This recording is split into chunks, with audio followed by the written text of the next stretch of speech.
Salut les filles, j'espère que vous allez bien. Alors bien sûr, nous on fait attention à bien ce qu'on mange parce que on veut garder la forme, on veut être en bonne santé. Alors qu'est-ce qu'on va faire? On va faire quelques exercices physiques, on va faire aussi du sport. Tout ça pour garder la forme, on a dit. Oui. Et on veut être aussi active, on prend même des vitamines le matin. Et tout ça pour être en forme, pour être active. Et on s'aperçoit finalement qu'on n'est pas vraiment satisfaite de la vie qu'on mène. Eh ben, moi, je vais vous dire pourquoi.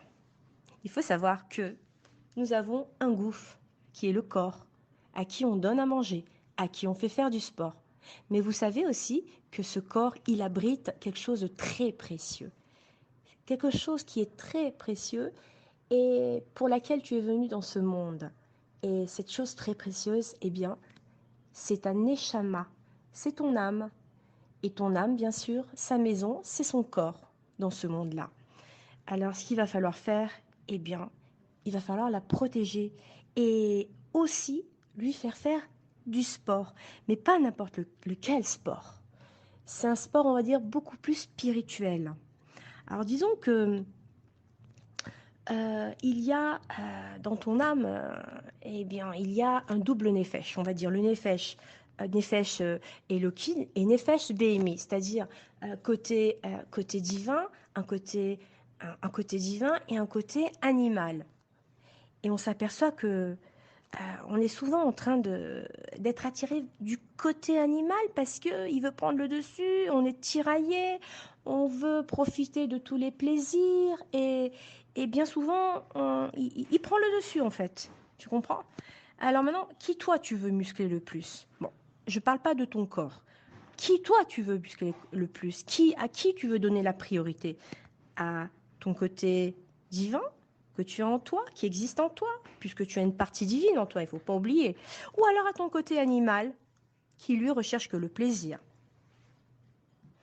Alors, je te dis en passant que toi, ce que tu recherches le plus, c'est le calme, la plénitude, et à être heureuse aussi, et être bien, être bien.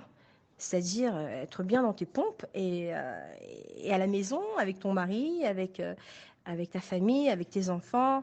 Je vais te dire tout de suite que c'est pas toujours évident parce que eh bien, le Yetzirara, lui, eh ben, c'est une pile indéchargeable. Il est toujours prêt à te tendre toutes sortes de pièges. C'est-à-dire que quelquefois même, il peut même utiliser tes meilleurs amis pour t'entraîner en fait là où tu n'as même pas pensé aller, où tu n'as même pas voulu aller. Tu comprends? Donc il faut faire très attention justement à bien réfléchir et savoir à qui tu veux donner la priorité. Alors comment on va y arriver? Eh bien, disons que déjà dans un premier temps, le plus important, il faut savoir que on doit protéger donc notre bouche, d'accord? On doit protéger aussi nos yeux. On doit, c'est-à-dire nos yeux de ce qu'on n'a pas besoin de voir. En fait, il y a des choses qu'on n'a pas besoin de voir.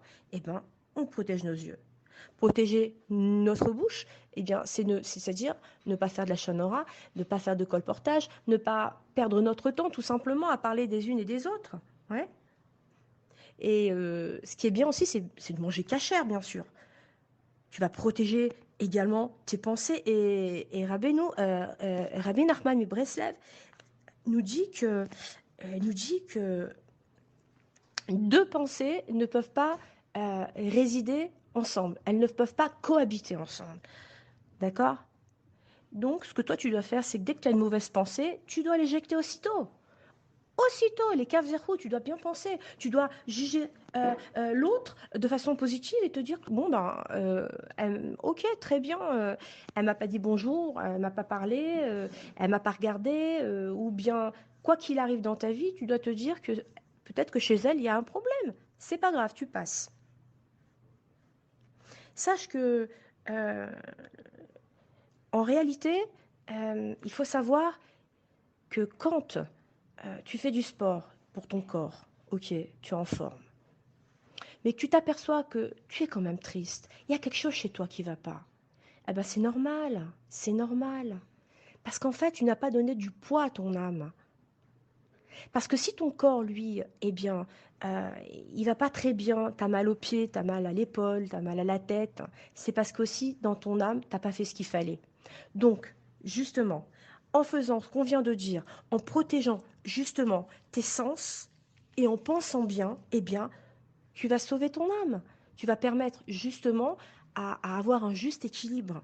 Parce que par exemple, euh, tu vas penser à des choses qui, en réalité, sont de l'ordre de l'imaginaire. Ouais. Tu vas te faire un film, en fait. Et ce film, il faut savoir que bien souvent, il a ni queue ni tête, quoi. Et c'est lui, etc., qui est, on va dire, à l'initiative de ton film. Et c'est lui le scénariste. C'est comme si je te disais, le Satan, c'est Hollywood. Alors, tu vois ce que je veux dire? Il y a tout à Hollywood. Donc maintenant, qu'est-ce que tu vas faire? Tu dois faire un équilibre entre ton corps, ce que tu lui donnes à manger, ce que tu lui fais faire comme sport, et ce que tu dois faire aussi à ton âme pour qu'il y ait un équilibre entre les deux. Parce que maintenant, si tu as un équilibre entre les deux, tu es sûr de te sentir beaucoup mieux. Alors, pour gagner et assujettir le Nefesh BMI à la Neshama, ça veut dire que l'ensemble de tes pensées, l'ensemble de tes c'est-à-dire de tes sentiments, l'ensemble de tes paroles, de tes actions et toutes les midotes qui ne sont pas métoukanos, qui ne sont pas réparées, qui ne sont pas nettoyées, qui ne sont pas propres, on va dire, eh bien, il faut les assujettir à ton effet chez Loki. C'est tout. On va lui donner de la force. On va lui permettre, lui, de contrôler, eh bien, le côté animal. Parce que le côté animal, sache-le, qu'il ne recherche que le plaisir. Et le côté Loki, ben, lui, il veut faire la volonté d'Hachem et il est tiraillé de tous les côtés. Alors maintenant, il faut savoir que tu décides aujourd'hui de faire un bon équilibre entre les deux et tu te sentiras beaucoup mieux. Sache que même l'orgueil, eh bien, on peut le mettre au bon endroit. C'est-à-dire, à partir du moment, on va dire, tu peux être fier. Tu peux être fier d'être juive. Tu peux être fier d'être une Bat Israël. Tu peux être fier d'étudier la Torah. Tout ça, c'est une sorte d'orgueil et de fierté qui est bien placée. Ouais. Pareil pour, on va dire, aussi, tu sais, si tu es un peu trop agité, tu as du feu à l'intérieur de toi, euh, tu as de la zrizou, de l'empressement, eh bien, dans la Kedusha, dans la Tahara, et c'est super. Tu veux monter, on va dire, un projet, bien sûr, tu le fais, les Shem Shamaim, tu le fais pour Hachem, pour faire des cours de Torah pour faire des ateliers, avoir de l'aïtlavou, de l'enthousiasme, on va dire, pour faire des bonnes choses, ça aussi, c'est un feu. Et ce feu, eh bien, tu le mets au service ben, de la Kedusha. Donc, tu vois, on peut transformer certaines midotes à réparer, on peut les mettre au-dessus, c'est-à-dire les transformer pour le bien. Alors, on a bien compris que l'objectif est de monter au niveau de la Neshama toutes les midotes. Et comme on l'a dit, ces midotes qui sont de protéger nos yeux, protéger notre bouche, protéger nos oreilles, qui sont donc toutes les fenêtres de la Neshama, pour justement faire briller notre âme et lui donner de la chashivut, de l'importance.